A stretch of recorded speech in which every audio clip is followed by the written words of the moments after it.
Occasionally, it feels sad that we miss out on some titles. Like Miles Morales looks absolutely amazing on PS5 in just 2 weeks, and we don't get to play it on Switch. But thankfully, Nintendo does bring out more exclusives than anybody. And we always get new announcements. So what's up, everybody? Welcome to another list of 6 new Switch game announcements, plus one sad big delay. We'll talk about that in a little bit. Let me know in the comments down below what you think of this week's trailers. Are they crappy? Are they crazy? How you feel? Hit that like button if you enjoy seeing all the new stuff. And if you're excited for maybe a game on a different platform, it's okay. Would you guys like me to give a little love, a little coverage to the new consoles? I'd love to hear if that's something you're interested in, because I'm insanely excited for some of this flash and bang excitement and beauty that is about to hit our TVs while we wait for the Switch to do its work. Next month is going to be crazy for games, so I'm excited to share it with you. Let's get on with our show. Before we go any further, Nintendo actually did something kind of nice. They dropped the price of individual Joy-Con from $50 to $40. Now, this made no sense because the price of a double set, a normal set, has always been $79.99, and the one Joy-Con,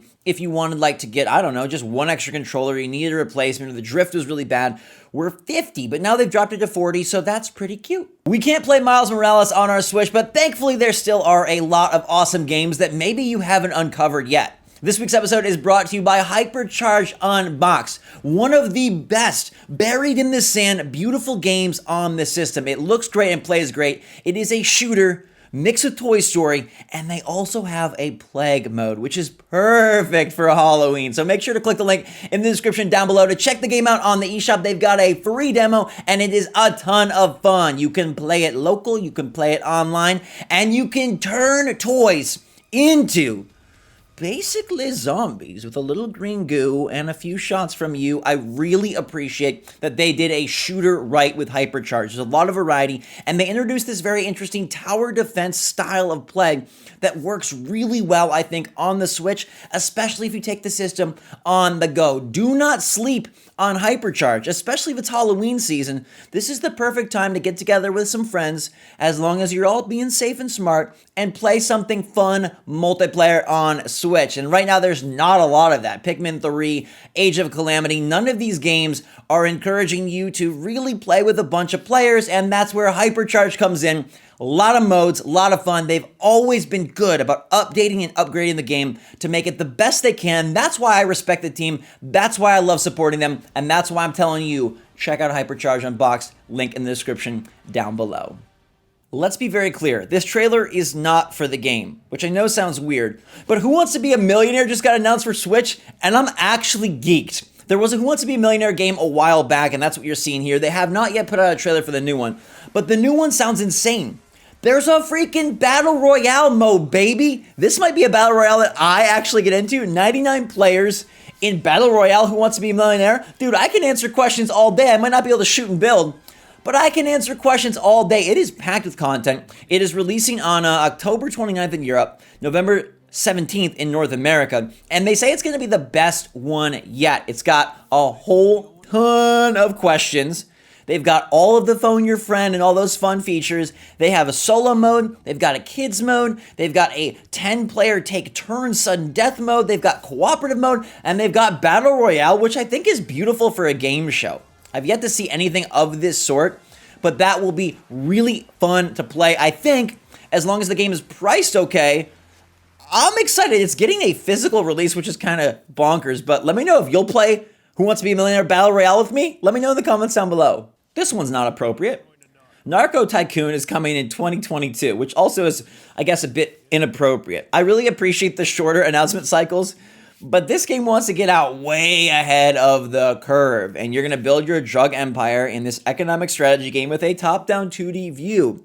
It is supposed to be very extensive and varied. You'll be able to build and design drug factories, and then manage your organization, take care of distribution. Man, this is a game for some people. There's also like this narration. In the meantime, I stepped on the toes of the wrong persons. Dude, those are some graphics. You know, it's hard because game development takes so long. It's not easy. I couldn't do it. But sometimes you're like, dude, this is going to be years of your life. This is going to be years of your life. Fight for market dominance, research and development, random events. Coming to Switch and PC. I don't think it's for me. I mean, thematically, whoa, it's off-brand. Gameplay, also probably off-brand. Graphically, also probably off-brand, but is it for you? This was one we were pretty pumped about hitting this year on Switch. Getting Apex would complete the Battle Royale brouhaha to bring us even more free-to-play fantastic fun on Nintendo Switch, which the system has done a super good job of supporting a lot of these games that maybe you never thought Nintendo would agree to, but Apex Legends has been bumped to 2021. It was promised a fall release date earlier this year, actually as part of a Nintendo presentation, a big reveal, actually. And now they said due to COVID, which is understandable, it's going to be delayed till next year. So they are setting us up for a nice bit of Battle Royale fun in 2021. But I do wonder, outside of the oddballs like Mario 35 and, you know, the Who Wants to Be a Millionaire that I mentioned earlier, are we at a place where Battle Royale is going to start being on the decline? It seems if you're not Fortnite, Apex, or Warzone, Call of Duty, you're kind of dead in the water, dead on arrival. And I wonder if these games will start to see declining play as well. I don't know. I mean, there's stuff like Among Us and Fall Guys that have kind of grabbed the mantle, and I think for sure if Fall Guys or Among Us hit Switch, those will perform better than Apex, but it still was going to be nice to get the game. I know a lot of players do prefer this one. It does have some interesting ideas, and of course, the respawn action is fantastic. And it made me hopeful that maybe we get another respawn game on Switch. Like, hey, bring a port over of Jedi Fallen Order, or whatever next thing they work on, or a Switch exclusive thing if we want to be real crazy. But yet again, a third-party title that was supposed to hit this year, like Doom Eternal, is nowhere to be seen.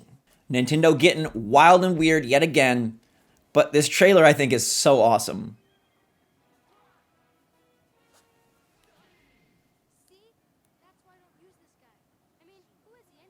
Who is he anyway? You don't know Mark? What game is he even from? You don't know Fire Emblem? I don't know. What's that? Oh, come on. Fire Emblem? I think it came out in 1990. If you say so. I mean, it's kind of corny as heck, but I love it. What? See? Fighting to take It's Marth. the kingdom? Friends with Sita and Tiki? Tries to save the world from the Shadow Dragon? Sounds cool, but you're scaring me. Maybe this will help. No more, because Nintendo is bringing Fire Emblem Shadow Dragon and the Blade of Light to Switch on December 4th for $6. It's interesting because this is separate from their Nintendo Switch Online NES service. Yet, it does build enthusiasm for the potential of, say, like a Mother 3 release or something of the sort. Nintendo is specifically translating and localizing a game that previously did not have a place in the West and now bringing it here for an added cost, which I think is a bit of a bummer. This would be a nice thing just to throw on the eShop. I understand there's extra effort, and so that's the reason. I'm not going to play it because ancient NES Fire Emblem ain't for me. I would love a new Fire Emblem, but we just got 3 houses, so relax on that. Interestingly, though, Nintendo is back at their antics. This game expires on March 31st. I don't know what it is about that day. Is Nintendo planning on canceling the Switch on April 1st? Is this all a big April Fool's and they say, like, psych, we got you, the games are available? But look, you got Mario 35th expiring, you got the actual Mario 3D All-Stars Collection expiring, and now you have Fire Emblem Shadow Dragon and the Blade of Light expiring. What are they up to? What is this deal about these 5 to 6 month release windows and then the game is gone? There's also a collector's edition, like a physical version for this, which is super weird, an NES game localization on Switch. That's a $6 title getting a $50 collector's edition. Nintendo doesn't normally do any collector's edition, but here they go. So what do you think? Are you into this show, old school Fire Emblem, with some modifications and the localization, or should it just be part of NSO? And what is happening on April 1st with Nintendo that they're making all their games expire? Everybody being weird today. Death Stick is coming out Q3 2022.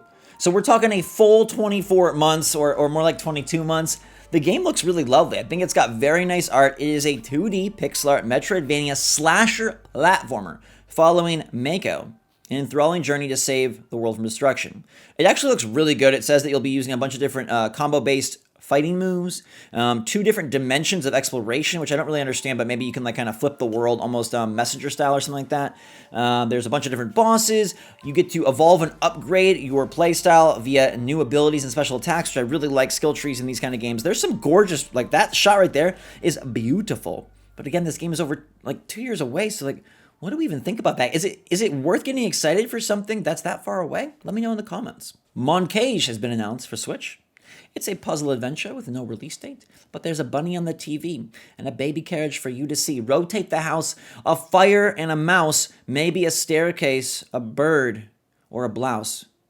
A world within. It reminds me of rotating in the room. But there's also been interesting games like this, like a lot on Apple Arcade. It honestly seems like they took heavy inspiration from some of the stuff on Apple Arcade, where you like manipulate and rotate puzzle boxes in the world to kind of mess with things. But I do like the concept. I think the idea is interesting. I'm always down for a good puzzler. It just feels a bit weird when there's so many. Doesn't it feel a bit weird when there's like so many mobile titles making their way to Switch, or mobile inspired titles, or just straight up mobile titles? I try to avoid like, hey, if this mobile game is coming to Switch, like where the cards fall got announced, I try to avoid it. But Moncage, it could be neat. I'd be interested, especially if it comes out soon. No way, it's Super Meat Boy finally hitting Switch. I've been waiting forever. No, this is Super Met Boy. Okay, Super Met Boy is coming January 2021, and I don't think it has anything to do with Super Meat Boy. It's got co-op and versus modes. Met Boy, Met Bomber, Met Ninja, Met Girl, Met Knight, Met Viking, Met Sniper. Where is Super Meat Boy Forever? Let's use this trailer to pout a little about where's Super Meat Boy Forever. That game was supposed to come out forever ago, legitimately. And it was so much fun. I played it at PAX East 2 years ago, and it was so good on Switch. And it seemed ready. Like, it's a runner, but it's Meat Boy, and it's so much better than an average runner. Like, it has no business being as good as it is, but they nailed the mechanics and the art style. I mean, okay, Met Boy's not, I mean, it's got an okay art style. It kind of looks like Kirby, if Kirby was made by an off-brand, like off-brand Kirby. Like, you go get the, you know, like the Walmart brand Kirby. So I really have no desire to play Met Boy. But Meat Boy, can you please bring it to our system? We need it. That'll do it, my friends, for another episode, another week of new Switch game announcements, and one saying so long to the year that is 2020. Apex Legends coming out next year, but I'm pumped for Who Wants to Be a Millionaire. Like, no joke. You might think I'm being facetious, but I'm freaking stoked for Battle Royale trivia action. That sounds amazing. 1 vs. 100 was sexy on Xbox, and even though we can't play Miles because it's PS5, and we definitely can't play 1 vs. 100, Who Wants to Be a Millionaire will fill the gap. Are you guys getting the PS5? Would you like to see a little coverage from me? In the meantime, make sure to check out Hypercharge Unboxed. Link in the description down below. Give it a look. Download the demo. And let me know what you think in the comments down below. Hit that like button if you enjoyed the video. Everybody have a fantastic day. Stay safe, stay healthy, stay smart out there. I love you all so much. Until next time. Nintendo's got to be getting ready for a partner showcase. They've had one every month the last few. And October is about to expire. So I think it's happening. Stay tuned for that this coming week. Until then, though, everybody, love you a lot. Enjoy the rest of your day. SwitchForce, out.